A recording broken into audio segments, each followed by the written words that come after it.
Democrats rely on their base's stupidity and invoke the big lie ahead of President Trump's speech. For those who aren't familiar, the big lie is a concept often attributed, it's not verified, but usually attributed to the Nazis.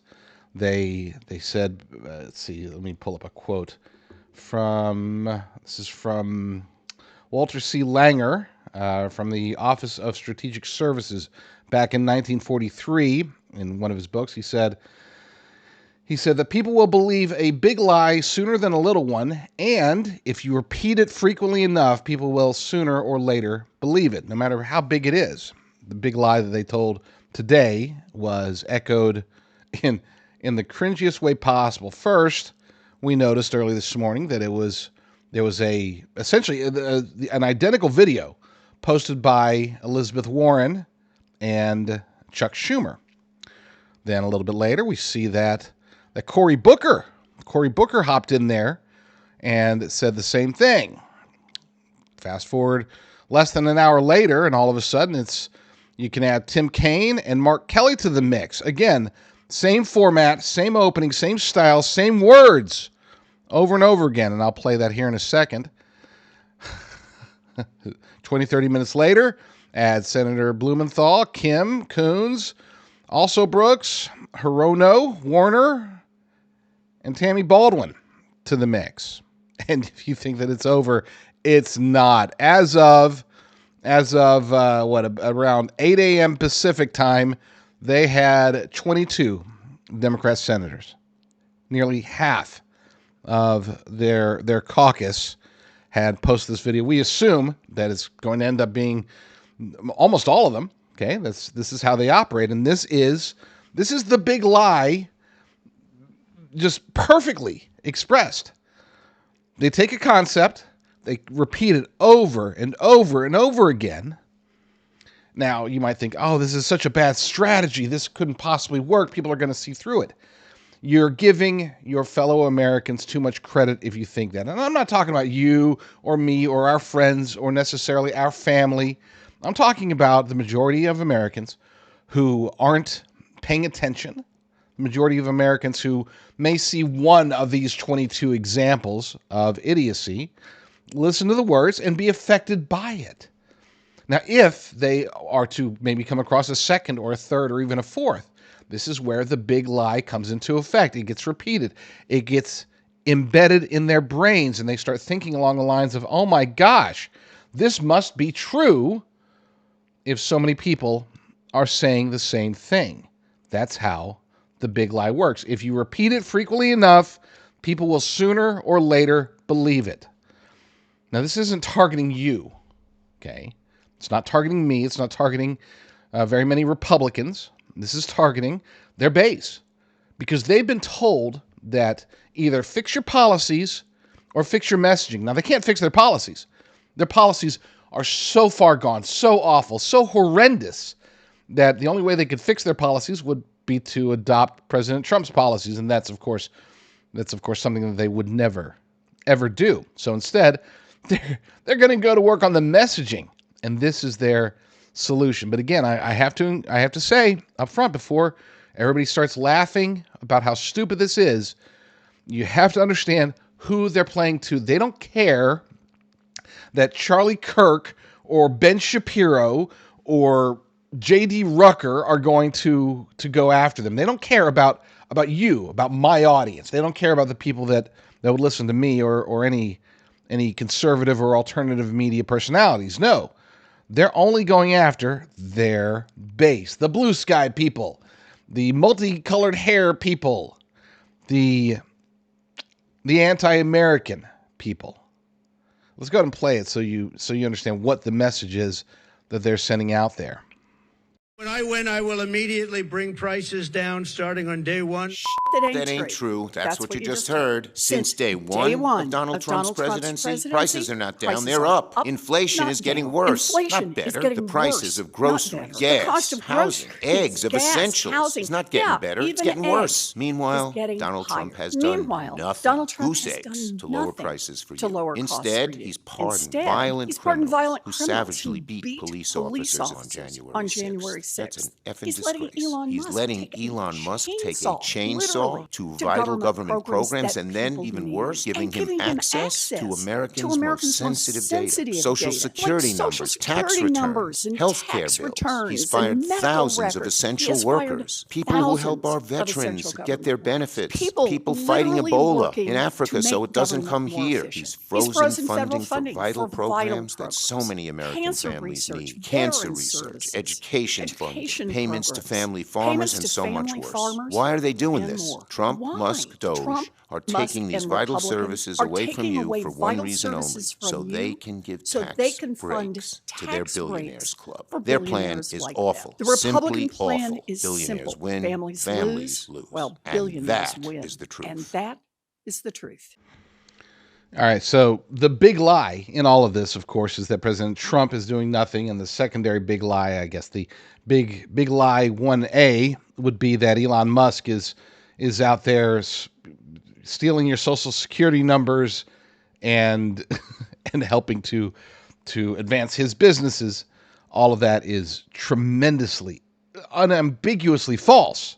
Very, very false. But that's why they have to do it like this. Again, the concept of the big lie, repeat it, and eventually stupid people are going to believe it. And yes, I'm referring to their base, because they can't defend their policies. Their policies suck, and Americans are starting to realize that. So instead, they're going after messaging. Now, the good news here is that they failed in a lot of ways. Their big lie attempt today was full of bad messaging. They're trying to improve their messaging because they can't improve their policies, but in many ways they actually went in the wrong direction. Number one, they start off by invoking January 6th. I mean, come on. Have they not learned their lesson yet? Or is it just that they pull their base and their base is still upset because grandmas were pardoned? I don't know.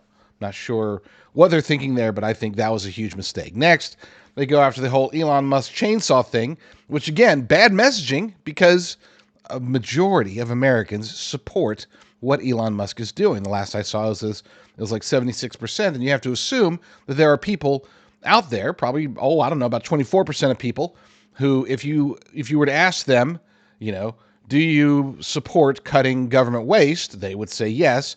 But then if you ask them, do you support President Trump and Elon Musk cutting government waste, they would say no. Rawr. So I would say nearly every American, if asked a direct question about government waste, that over 90% would agree that yes, there is plenty of government waste, and yes, it should be cut. Now, they might disagree on how. Some might say, take a case by case, take a scalpel to it, have this be a long, drawn-out process over the next 2 decades. Others would agree, and I think a majority of Americans would agree, hey, give Elon Musk a chainsaw, let him chop it off, and then we'll figure out what to plug back in later. I think that's the right approach. It's the only approach that could possibly save our nation, considering the mountains of debt that we're currently under. But then they, of course, invoked the big lie of access. He has access to your Social Security numbers. Folks, and you can please tell any of your Democrat friends that hate Elon Musk or Donald Trump or both, make sure they understand something, that the reason that the Democrats are so opposed to Elon Musk having access to information isn't because they're scared that Elon Musk is going to, get your Social Security number and then steal your identity so he can rob you of $14,000 in your savings account. He's not interested in robbing you or anybody else. He doesn't need to. He's already the richest man in the world. The real reason that they're so scared of Elon Musk having access is because with that access, he's able to discover not just the waste, but also the corruption, the crimes that are being committed by the uniparty swamp, by bureaucrats. That's what terrifies them the most. They're not worried about, oh my gosh, he's going to have the Social Security number of taxpayer Donna, a single mom in Hoboken. No, they're like, oh my gosh, he's going to discover that I've been laundering money to my nephew to support his car wash in Hoboken. Nothing against people in Hoboken, by the way. They then said that, they're going after essential workers, people that are trying to cure Ebola, and farmers And they're making it to where veterans will not get their benefit. These are all lies. Okay, these are bald-faced lies. And the Democrats have exposed themselves in a way by repeating these lies. I say in a way because it would require legacy media to truly expose them. We can say all we want in independent media, and yes, our reach continues to grow every day as people refuse to listen to legacy media lies. But there's still a good percentage of Americans out there who still tune into Jake Tapper or Brett Baer or whoever, and I get it. You know, they haven't woken up just yet, but they will. But in the meantime, we still need legacy media to cover this stuff, and chances are they're not going to. I mean, they went so far as to say that cancer research is getting harmed by Doge. That is not just a lie. That is a reversal of the truth. Once cancer research is made truly efficient, once we can get, and it's not just going to be through Elon Musk, it's also going to be through HHS, through Robert F. Kennedy Jr., but once we can actually start focusing on the research to cure cancer versus the current state of affairs where it's about treatment. Let's treat the symptoms. Let's make things easier on people. Let's get them on the constant, the hamster wheel of big pharma.